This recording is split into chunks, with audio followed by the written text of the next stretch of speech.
Just start just for the camera. Name, what band you're a part of. All right, yeah. Do you want me to say both? I mean, do y'all want to touch on guac at all, or you just want to focus on guitar? No, touch on guac. Everything you're a part of, pretty much. Super casual. You can look at the camera, at me. We're easy. All right, yeah, I'm easy too. Well, my name is Carson. I'm the drummer guitar fight from Fooly Cooly as well as guac, and I've created Sunny Ear Records. Did that for a long time as well, and that's about it. Sunny Ear? Yes. Yeah, no shit. I didn't know that. Really? Yeah. Okay, good. Very cool. Let's start with like when you first thought you were listening to weirder music, or what was not on the radio, right? Like your first exposure to the DIY scene, for lack of a better word. My first exposure, I guess I was a junior in high school. This was probably like 2017. I used to be in a folk band, and I got really bored of playing folk music. And there was another band at my high school called Good Parenting, which we've referenced in a few guitar fight songs. And they just had like this really weird like punk math rocky twist, and I was interested. Now I hated them all at the time. We were not friends, but I was drawn to it, and I started looking into music like that. I found Remo Drive. I think Greatest Hits was probably the first, out there album, which isn't that out there in comparison, but it's different than what's played on the radio. And I'm sure it's different than what kids around here probably listen to. Yeah, no, completely. A lot of country music out here, and hick rap, as they call it. But yeah, Remo Drive, and then from Remo Drive to Prince Daddy, and Prince Daddy to Mom Jeans, and Mom Jeans to Oso Oso, and then after you found all the big bands, you kind of streamlined down to the smaller ones, the more like niche, your Fourth Wavers and stuff like that. So yeah. And what do you think it was about that? What was more intriguing about that than country, right? Like, why did you lean that way as opposed to? Well, I think first and foremost was like where I started with music was, with my dad. He was a big metal fan, so we listened to stuff like Lamb of God and, Avenged Sevenfold, which, I don't listen to a lot of anymore, but I think since I started out with that being my first kind of musical experiences, that I was always looking for something like out of the norm. Country music, I couldn't settle for it. Slow, worship music and stuff like that, which is all pretty popular around here. Just, I don't know, it's too boring. It's too slow. Because I started out with the fast stuff. So, I just kind of had to keep that pace up with, punk and shit like that. And it fit like a glove. Yeah, I mean, all that worship music, it's great and there's a place for it, but it's predictable, right? You know what you're opening up, you know what you're doing. Right. This shit, you have no idea what the song. It was a whole new world, and it fit. Scratch that itch, I guess. Of I need something fast. I need something that gets me bopping. So it covered that as well as being fresh to me, a whole new sound, and I always wanted to be different. I was just, never really fit in with the crowd around here. So, I think it was all natural. It was a very natural chain of events. Yeah. And so speak on the hardship of like not feeling belonging, and what that felt like prior to music, and then what that felt like after you found some sense of belonging through music, right? Well, weird enough, I feel like music kind of gave me my like first sense of purpose in life. Because up to that point, you're in high school, life's just whatever. You just want to play video games, or you want to, play sports, whatever your thing is. I was in marching band, so like, I thought I was the shit because I played the clarinet, right?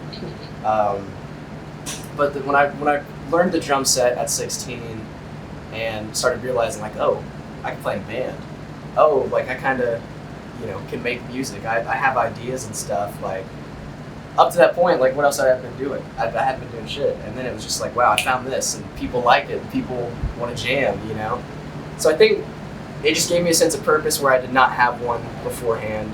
And it was hard to fit in. Just, Can I turn off this fan? Yeah, dude, go ahead. Edit the fucking de-hum that. De-hum the fan. Yeah. Can you blow some cold wind on me from there?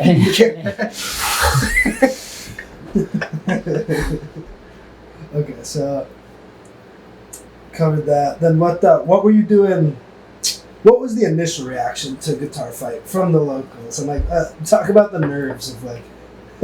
I'm sure there were nerves, right? Yeah, the initial. Oh, I wish I could show you guys. I have actually some newspaper articles from where our local paper was like talking about it. But it was cool. I think it was really like a breath of fresh air, especially for a high school. Like I was a pretty popular kid at the time, just because I'm easy to get along with. I'm not, most people just know me. And they're like, all right, he's cool, whatever. So I invited a shit ton of people to our first show, which was in a basement, which had not been done before. I don't think in Cleveland, Tennessee at all that there was ever a basement show before that point that I know of at least. So, probably like 50, 60 kids come out, pack out my Yuri, who was our lead singer, his dad's basement, pack it out, and they're going crazy, man. First ever show, we've been practicing the music forever, and we sucked, but everyone still loved it. And then everyone videoed it, posted it online and stuff, and put it on Instagram and Snapchat. And I think from that point forward, the whole school was just like, oh, shoot.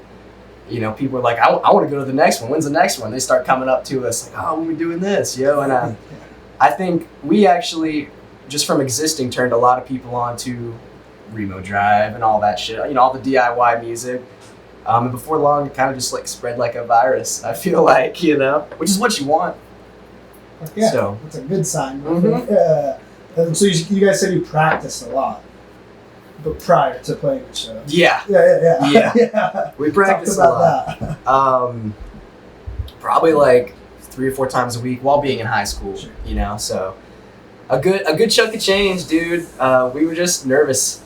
We were really nervous because good parenting in my old band, which is called A Few Chosen, which I know is really cheesy. We hated each other. Then both bands broke up, and then we stopped hating each other and made, combined forces. And we were just new to each other. Like Yuri, he's a scary dude, especially in high school. He was just quiet, So I was afraid to fuck up every practice. You know what I mean? I'd like hit one wrong note and be like, I hope he didn't fucking hear that, because he's also a drummer too. He's an excellent drummer. So it was high pressure, high intensity, very afraid to fuck up, but we did it and we figured it out. And, here we are, I guess. Fucking hey, here we are doing an interview. Mm-hmm. Got it, right? That's a good thing. What was the initial reaction to, from your parents and from family? I mean, being that this is kind of against grain. It was hard at first. It was really hard at first. I think my family, they knew I wanted to do something, and they knew I was passionate about it, and they wanted to, see the vision, I guess. But when you're an 18-year-old and you're not going to college, you don't really have any serious plans, and all you're doing is thinking about playing drums, any parent's going to be like, eh. So after my first tour, I totaled my car. This was right after I graduated high school, probably about a month after we graduated. I totaled my car in Mahwah, New Jersey. If anybody's from Mahwah, New Jersey watching this, fucking hate you and your city. Destroyed my car. Worst city, worst place I've ever been to. But anyway, I come back home. Dad's pretty pissed off, and we get into it and get in a big fight. And then essentially I move out the next day after that. And after I moved out and started paying my own bills, taking care of myself while also pursuing music and getting new record deals, pressing our vinyl, stuff like that. I think the whole family was just kind of like, you know what? Like, he's actually doing it. He's not just saying he's going to do it. He's doing it. And I think from that point forward, it kind of changed the smell in the air towards the whole thing. Fuck yeah, you're that makes any serious about sense. it. You're taking care of your own shit, man. Yeah, it's like I wasn't just, sleeping in a damn car every night. I was paying my bills, working a job, so I could do more music. Yeah. Okay, and then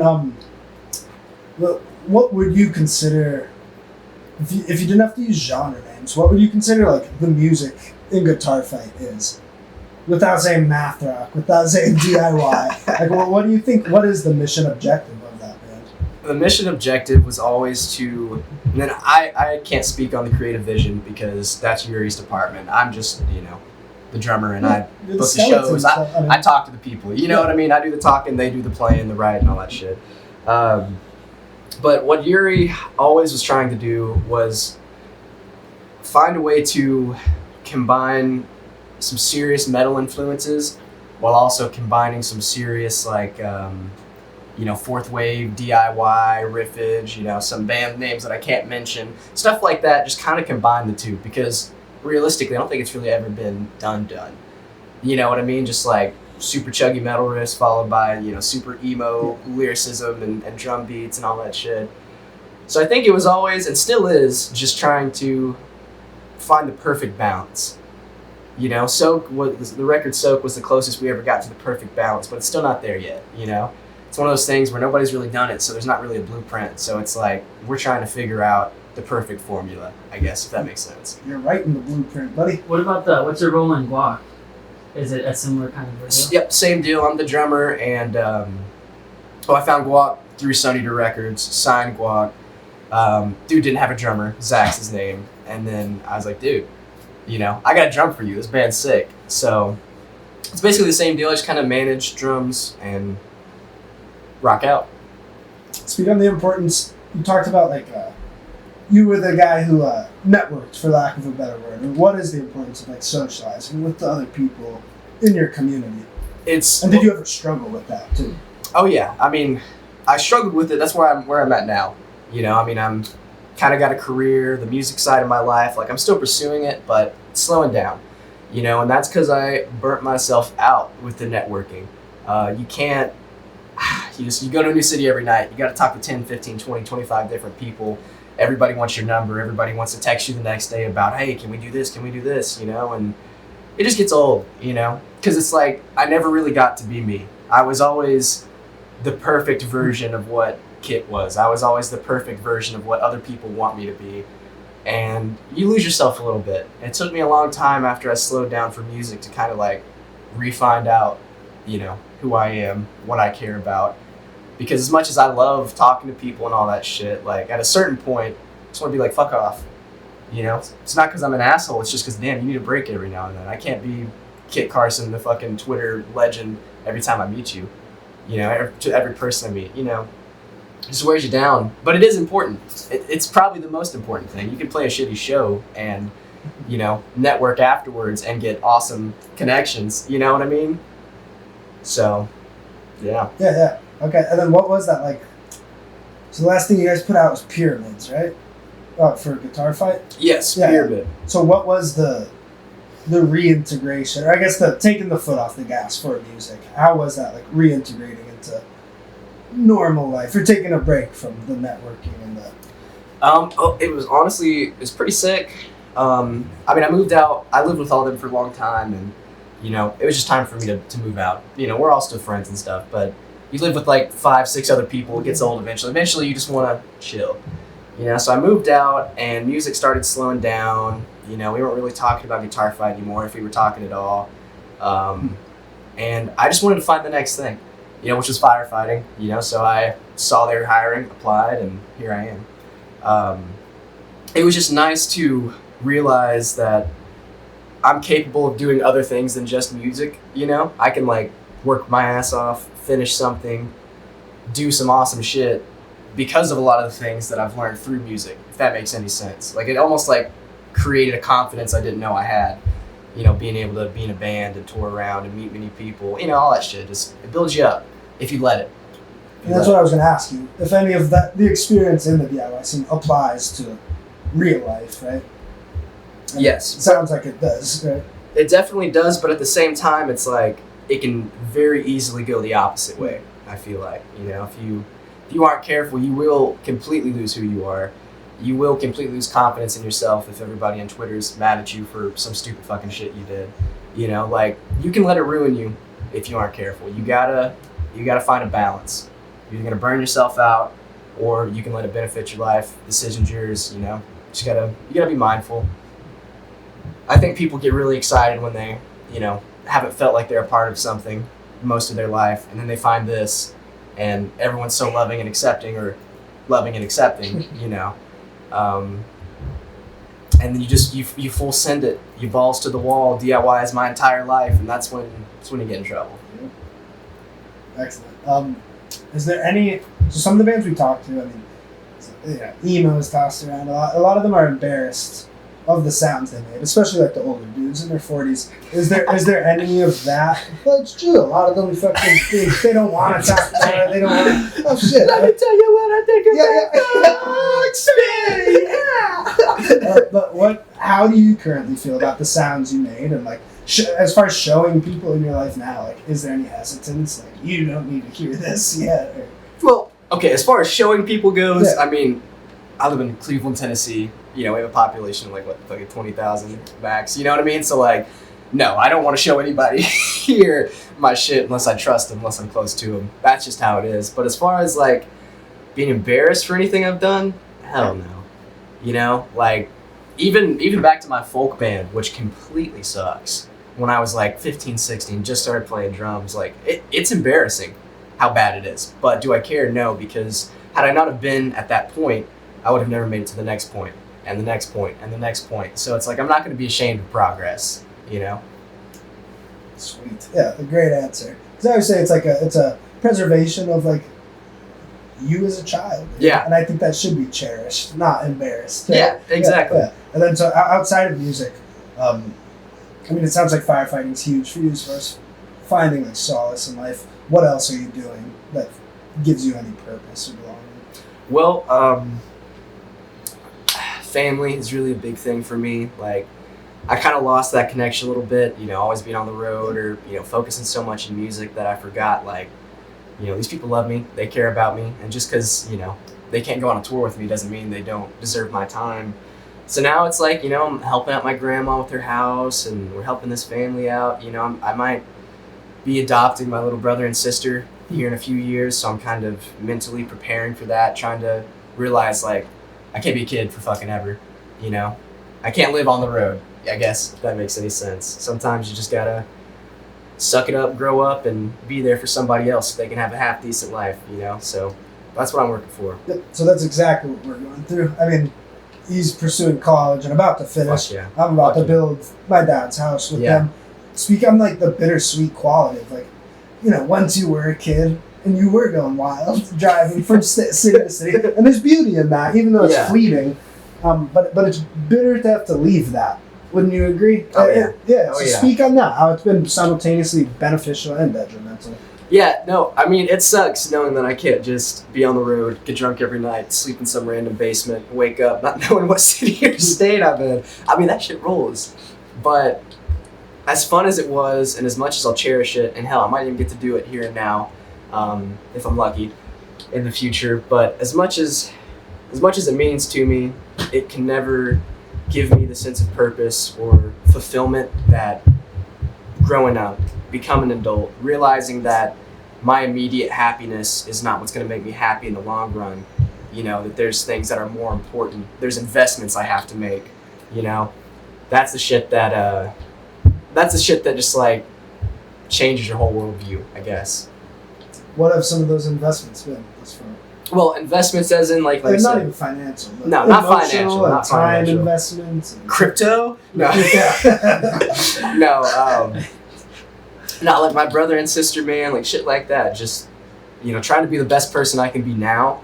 So whenever I have to be, you know, someone's mentor or what the fuck ever later on in life, like I'm ready for it. You know, maybe I'll have a kid here in a few years. Who fucking knows? You know, but when that time comes, I want to be ready for it. You know what I mean? I just want to do all the things that my parents didn't do right. No hate or shade to my parents, you know, because, you know, they're still fucking awesome. I love them to death, but I want to give my kids the shit that they couldn't give me. And you know, I think every person kind of goes through that at some point. That's the process of like lineage, dude. Shit goes fucking wrong. The next dude realizes, Shit that went could wrong. be better, buddy. Yeah. Yeah. Let me see how I can be a little different. Yeah, it's a process. Yeah, most definitely. And I don't want to get too personal, but what were some of the things do you think that still affects you of how you grew up to this day? Both good and bad. Because it seems like you're taking it in strides, man. Yeah, You know. yeah. Well, and that's exactly how it has to be, because, like, I would be absolutely miserable if I didn't try to find a positive outlook on all the shit that, you know, everybody's got shit in their life. That's just how it is. You got to find a positive outlook. But, like, for me, my biggest challenge was probably my mother. She and my father had me at 18. She was addicted to heroin and pills. And growing up, like I bounced between this house, which is my grandmother's, and then I bounced between my dad's and my mom's. And every time I was at my mom's, you know, there was always some random drug addict dudes there, just, you know, were fucking with me and shit. And it sucked.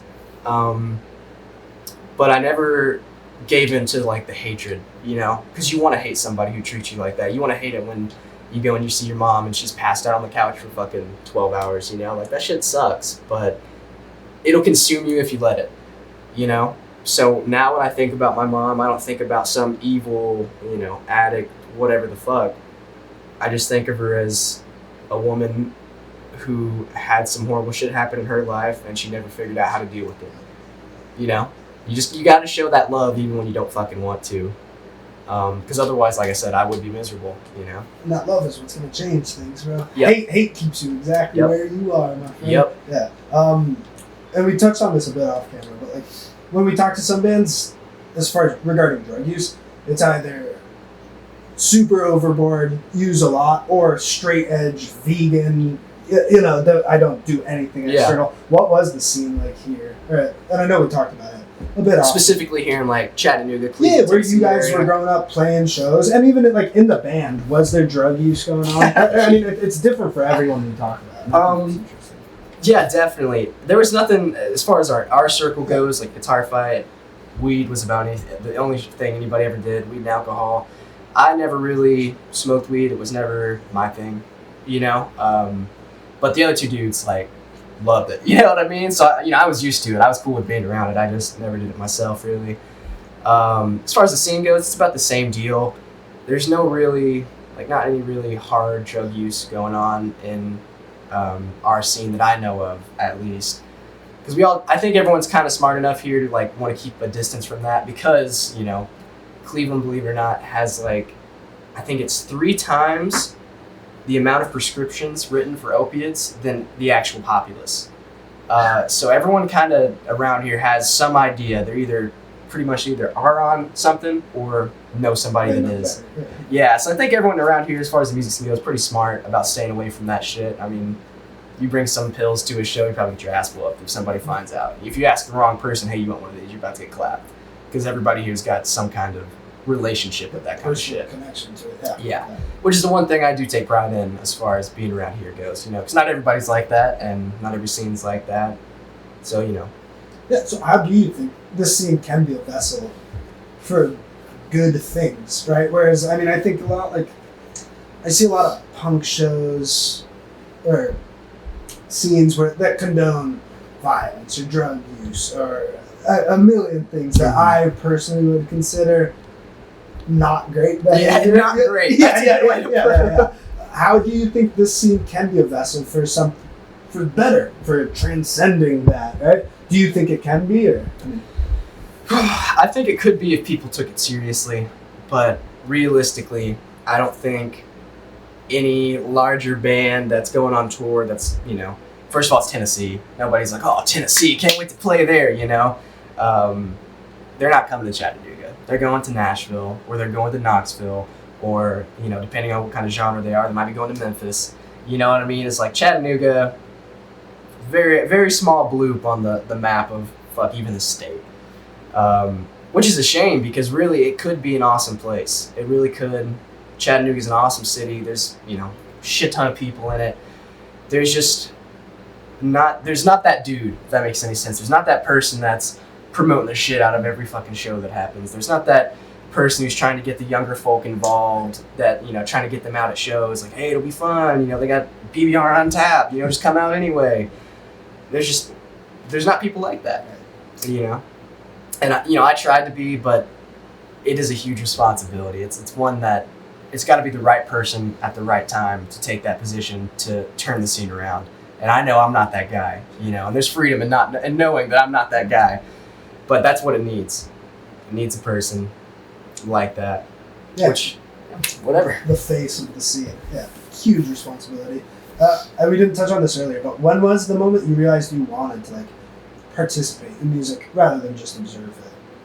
I think I was always like that. I didn't like to watch anybody do anything if I thought I could do it. That's just how I am. I don't want to talk about doing something. I'd rather just do it. So whatever I was involved in music, and I saw good parenting, playing shows and people were talking about them and stuff. I was like, I can do that. I'm gonna do that. I'm tired of hearing everybody talk about them. I'm gonna go out and do hard. That. Yeah. They don't look too hard. So shit, as soon as I could hold down a drum beat, I was going. And I think that was the best thing I ever could have done too, because I got so much better by being embarrassed, by embarrassing myself. Saying yeah, I can play that, and then I'm sitting there in practice and I fucking suck.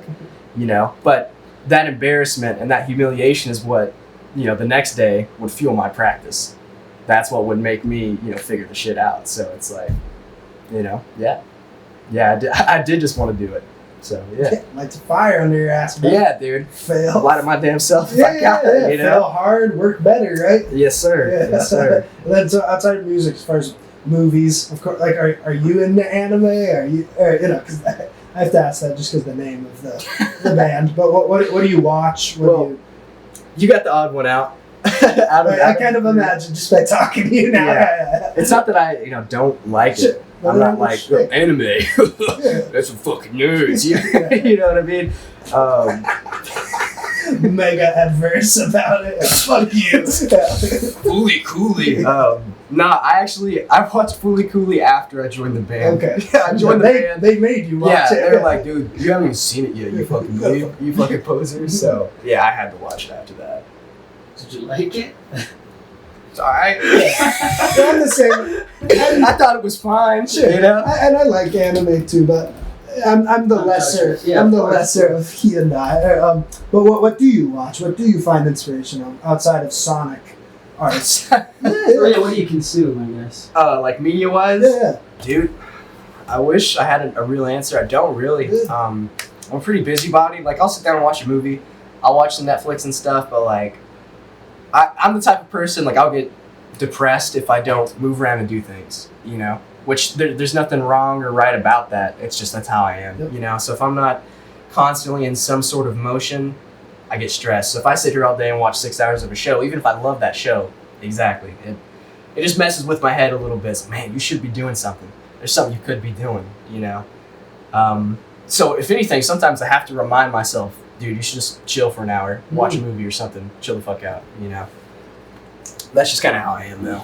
I'm weird. No, that's good. I think whereas some people who have to remind themselves, like, I have to do something, you have to remind yourself to chill out, which I think is arguably on the better side of things.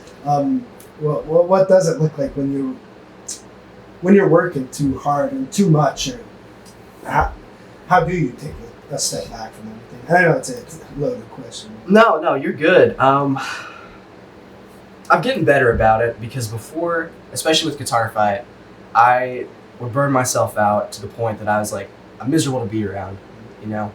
Like, I'd be irritated about fucking everything that I could possibly be irritated about because, like, God, everything's so stressful. I've got literally 1,000 things I got to get done, and you're just looking at me wrong right now. You know what I mean? Get it. Yeah. So it always climax. It would be tension because shit, you know, never stops coming. You know, you're always doing something. That's just life. And then, you know, climax, I get in a fight with my bandmates or something big happens and I'm screaming or crying or whatever. And then it resets. Nowadays, I'm a little better at recognizing and realizing when I'm getting to that point. And then I just try to talk about it now. It's like, all right, if there's nobody to talk to, what can I do to chill out? If there's somebody to talk to, how do I go about it? You know, it's just figuring out how to communicate those feelings and those emotions with other people. And, you know, sometimes I'll be telling myself, like, you're overworking yourself, you're doing this, and it's stressing you out. But hearing the person sitting right beside you say those things back to you, like, makes you believe it. Because I don't want to believe myself. You know, I'm just like, you're just trying to be a fucking wimp and get out of doing all this work. And then hearing somebody else saying, dude, you need to chill. Validation. Yeah, it's that validation. And that really helps. Okay. So that's how I try to be nowadays. Then there's importance in catharsis, though, right? And like breaking a little bit. And I think a lot of Fooly Cooly is, or a lot of Guitar Fight rather, there's like, you know, long build-ups to a fucking break. Yeah. To a huge fucking break. And do you still find importance in breaking down in life? Oh yeah, I mean, especially with this, new career. Like, I've already had to break down and reset a couple of times, you know. But I look at every big breakdown as like humility. It's a humbling experience, you know. Every time I break down the next day, or 30 minutes after I finally cool off, I'm just like, I'm gonna be better because that happened, if I allow myself to.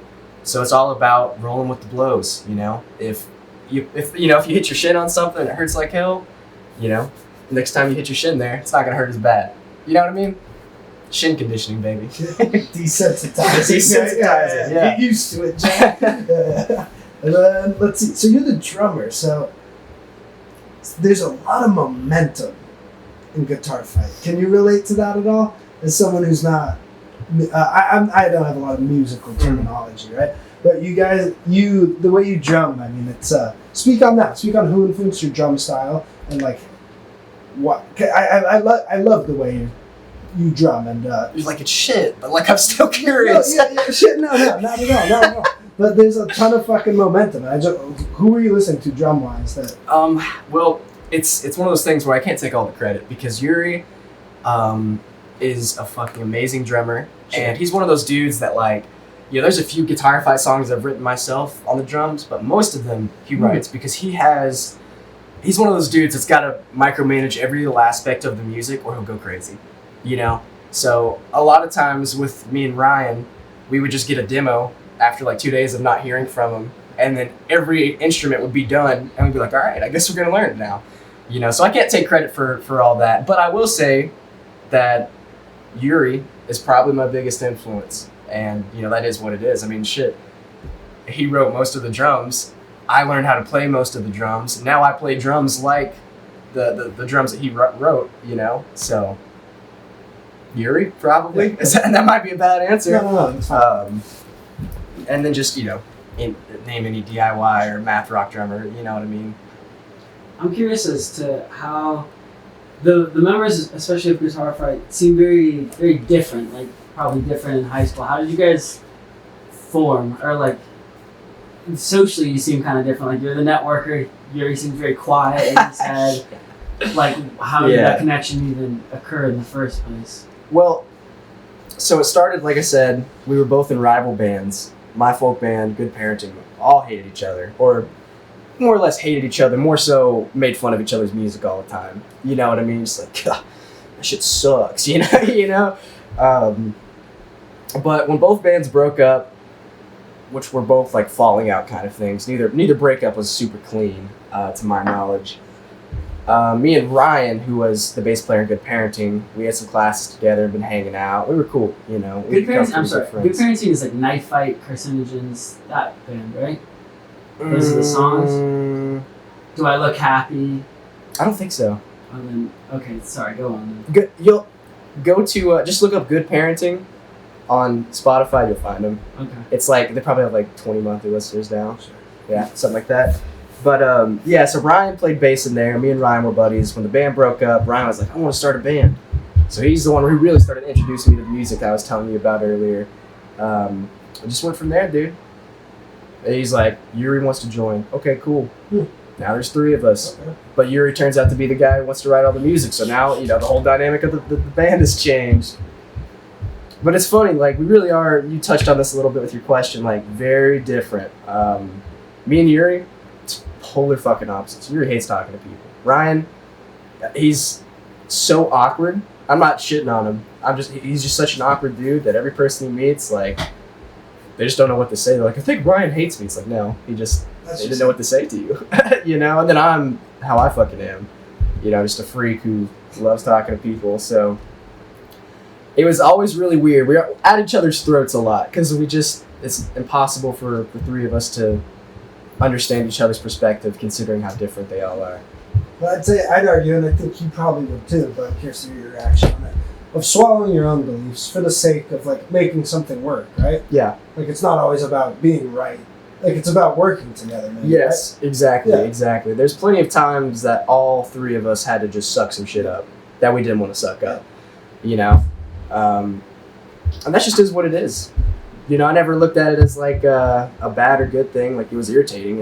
It was how it was. And if I wanted the band to progress, if I wanted to, continue playing music and play it at a higher level than we are, then you gotta suck it up. Nut up or shut up, baby.